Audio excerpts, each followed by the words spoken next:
আসসালামু আলাইকুম এভরিওয়ান। আজকের পর্বে থাকছে চিংড়ি মাছের মালাইকারি। এই চিংড়ি মাছের মালাইকারি আপনারা ভাত অথবা পোলাওর সাথে খেতে পারেন, খুবই টেস্টি লাগবে। চলুন দেখিনি কিভাবে আমি মাছের মালাইকারির জন্য এখানে আমি 500 গ্রাম চিংড়ি মাছ নিয়েছি। মাছগুলো আমি মাথাটা ফেলে আর লেজটা ফেলে মাঝে যে মোটা চামড়াটা সেটা রেখে দিয়েছি। আপনারা চাইলে সেটা ফেলে দিতে পারেন, আবার অনেকে লেজের অংশটাও রাখেন, সেটাও ফেলে দিতে পারেন, আবার অনেকে পুরোটাই ফেলে করেন। যার যেভাবে ভালো লাগে আপনারা সেভাবেই মাছটা কেটে নিতে পারেন। মাছগুলো কেটে আমি ধুয়ে পানি ঝরিয়ে নিয়েছি। এখন আমি সামান্য লবণ আর হলুদ গুঁড়ো দিয়ে মাছগুলো মেখে নিব। সামান্য হলুদ আর লবণ দিয়ে আমি মাছগুলো একটু মেখে নিব। চিংড়ি মাছগুলো মেখে নেওয়া শেষ। এবার মাছ রান্না করতে আমার যা যা লাগবে সেটা একটু আপনাদেরকে দেখাবো। 1 কাপ পেঁয়াজ কুচি করে নিয়েছি, 3 টেবিল চামচ পেঁয়াজ বাটা নিয়েছি, 1 চা চামচ রসুন বাটা, 1 চা চামচ আদা বাটা নিয়েছি একটা তেজপাতা, বড় সাইজের একটা তেজপাতা, ছোট 2 টুকরো দারুচিনি নিয়েছি, হাফ চা চামচ হলুদ গুঁড়ো, 1 চা চামচ নিয়েছি আমি মরিচ গুঁড়ো, আর 1 চা চামচ ধনে গুঁড়ো, 5টা আস্ত কাঁচা মরিচ নিয়েছি, 1.5 কাপ নারকেলের দুধ নিয়েছি। ফ্রেশ নারকেল থেকে আমি দুধ বের করে নিয়েছি, আপনারা চাইলে বাজার থেকে কিনে আনতে পারেন। একটা প্যানে আমি 4 টেবিল চামচের মতো কুকিং অয়েল দিয়েছি। আগে থেকে যে আমি চিংড়ি মাছ সামান্য লবণ আর হলুদ দিয়ে মেখে রেখেছিলাম সেগুলো দিয়ে দিব। আমি চুলার আঁচটা মাঝারিতে রেখে মাছগুলো হালকা ভেজে নিব। মাছগুলো কিন্তু খুব কড়া করে ভাজা যাবে না, এটা হালকা করে ভেজে নিতে হবে। যদি খুব কড়া করে ভাজি তাহলে কিন্তু চিংড়ি মাছ শক্ত হয়ে যাবে, তাই হালকা একটু ভেজে নিব। যখন এক পাশ হয়ে যাবে মাছের, আমি অপর পাশটাও উল্টে দিব। সবগুলো মাছ আমি এভাবে হালকা করে ভেজে নেব। মাছ ভাজা শেষ। এর থেকে কিন্তু কড়া করে ভাজা যাবে না। আপনারা কিন্তু অবশ্যই একদম প্রথম থেকে শেষ পর্যন্তই রেসিপিটা দেখবেন, স্কিপ করবেন না, ফার্স্ট থেকে লাস্ট পর্যন্ত দেখবেন। আর আমি এই মাছ মালাইকারি রান্নার জন্য সবগুলো উপকরণের পরিমাপ আমি ডেসক্রিপশন বক্সে দিয়ে দিব, আপনারা চাইলে সেখান থেকেও দেখে নিতে পারবেন। যে তেলে আমি মাছগুলো ভেজে নিয়েছি সেই তেলেই রান্না করব। 1 কাপ পেঁয়াজ কুচি করে কেটে নিচ্ছি, সেটা দিয়ে দিব। পেঁয়াজগুলো একটু ভেজে নিব।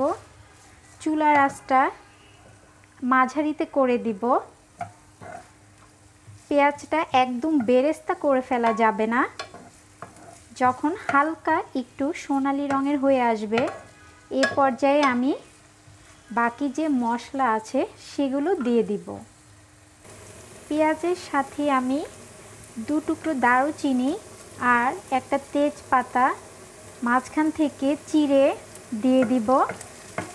দিয়ে আমি এটা পেঁয়াজের সাথে একটু নেড়েচেড়ে মিশিয়ে নিব, যেন এর ফ্লেভারটা খুব ভালোভাবে ছড়িয়ে পড়ে।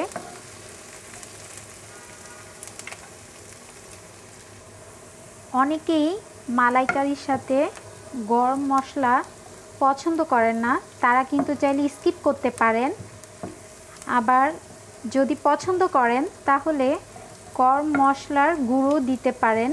আমি শুধু মালাইকারির জন্য তেজপাতা আর দারুচিনির টুকরো ফ্লেভারটাই আমার কাছে ভালো লাগে, তাই আমি আর লং এলাচ এগুলো দেই না, শুধু তেজপাতা আর দারুচিনি দেই। আপনাদের যেভাবে ভালো লাগে আপনারা সেভাবেই দিতে পারেন। পেঁয়াজ ভাজা শেষ, এর থেকে বেশি আর ভাজবো না। এ পর্যায়ে আমি 3 টেবিল চামচ পেঁয়াজ বাটা দিয়ে দিব আর 1 চা চামচ করে আদা রসুন বাটা দিয়ে দিব। সামান্য একটু লবণ দিয়ে দিব। মশলাটা একটু তেলের সাথে আমি মিক্স করে নিব। মশলাটা যেন পুড়ে না যায় এ পর্যায়ে আমি সামান্য একটু পানি দিয়ে দিব। আর সেই সাথে হলুদ গুঁড়ো, মরিচ গুঁড়ো আর ধনে গুঁড়ো দিয়ে দিব। দিয়ে খুব ভালোভাবে আমি মশলাটা কষিয়ে নিব। আর চুলার আঁচটা কিন্তু এ পর্যায়ে মাঝারিতে রাখতে হবে। যদি চুলার আঁচ বাড়িয়ে দিই তাহলে কিন্তু পুড়ে যাবে। আর মশলা যদি পুড়ে যায় তাহলে কিন্তু আপনার কোনো তরকারি সবজি কিছুই টেস্টি হবে না। তাই অবশ্যই চুলার আঁচটা মাঝারিতে রেখে মশলাটা আমি খুব ভালোভাবে কষিয়ে নিব। মশলা খুব ভালোভাবে কষিয়ে নিতে হবে যেন এর থেকে যে কাঁচা একটা গন্ধ থাকে সেটা যেন চলে যায়। কাঁচা গন্ধটা না যাওয়া পর্যন্ত এটা আমি খুব ভালোভাবে কষিয়ে নিব। মশলা কষানো শেষ। এ পর্যায়ে আমি আগে থেকে ভেজে রাখা চিংড়ি মাছ দিয়ে দিব। মাছগুলো আমি মশলার সাথে একটু নেড়েচেড়ে মিশিয়ে নিব। প্রায় 1 মিনিটের মতো আমি মাছগুলো মশলার সাথে একটু কষিয়ে নিব। যখন মশলার সাথে মাছগুলো একটু কষিয়ে নেওয়া হবে এ পর্যায়ে আমি 1.5 কাপ ফ্রেশ নারকেলের দুধ দিয়ে দিব। চুলার আঁচটা আমি লোতে করে দিব। দিয়ে অপেক্ষা করব একটা বলক আসা পর্যন্ত। একটা ঢাকনা দিয়ে আমি ঢেকে রাখব। 2 মিনিটের মতো আমি ঢেকে মাছগুলো রান্না করব। চুলার আঁচটা কিন্তু লোতে রেখে রান্না করতে হবে। চুলার আঁচটা যদি বাড়িয়ে দেই তাহলে কিন্তু যে আমি নারকেলের দুধ দিয়েছি এটা কিন্তু খুব তাড়াতাড়ি নিচে ধরে যাবে, তারপর পুড়ে যাবে। তাই অবশ্যই নারকেলের দুধ দেওয়ার পর একটু পরপর নেড়ে চেড়ে এটা রান্না করতে হবে। এখন আমি 1 টেবিল চামচের মতো ঘি দিয়ে দিব।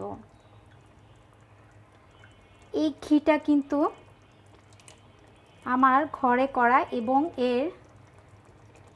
এটা আমার চ্যানেলে দেয়া আছে ঘিয়ের রেসিপিটা। আপনারা চাইলে সেখান থেকে দেখে নিতে পারবেন। লিঙ্কটাও আমি ডেসক্রিপশন বক্সে দিয়ে দিব। আস্ত কাঁচা মরিচ 5টা আমি মাঝখান থেকে একটু ভেঙে দিয়েছি। আপনারা যদি ঝাল পছন্দ না করেন তাহলে কিন্তু কাঁচা মরিচটা আস্ত দিলেই হবে, তাহলে ফ্লেভারটা খুব ভালো আসে। আমি আর 2 মিনিটের মতো এটা রান্না করব। তারপর আমি এটা আপনাদেরকে পরিবেশন করে দেখাবো। হয়ে গিয়েছে। আপনারা যদি একটু ঝোল ঝোল পছন্দ করেন তাহলে এ পর্যায়ে নামিয়ে নেবেন। আর যদি আর একটু কম পছন্দ করেন, ভুনা ভুনা রাখতে চান, তাহলে আর একটু চুলার আঁচটা হালকা একটু বাড়িয়ে কমিয়ে নেবেন। আমার কাছে মালাইকারি একটু ঝোলঝোলি ভালো লাগে, আমি আর এটা কমাবো না। আমি লবণটাও চেক করে নিয়েছি। এখন আমি চুলাটা অফ করে দিব। চিংড়ি মাছের মালাইকারি আমার খুবই পছন্দের একটি খাবার। আপনারা এভাবে রান্না করে খেতে পারেন। আশা করি আপনাদের অবশ্যই ভালো লাগবে। আমার রেসিপিটি কেমন হলো অবশ্যই কমেন্টসে আমাকে জানাতে ভুলবেন না। আপনাদের ফ্রেন্ডস অ্যান্ড ফ্যামিলির সাথে শেয়ার করবেন। সবাই ভালো এবং সুস্থ থাকবেন। আল্লাহ হাফেজ।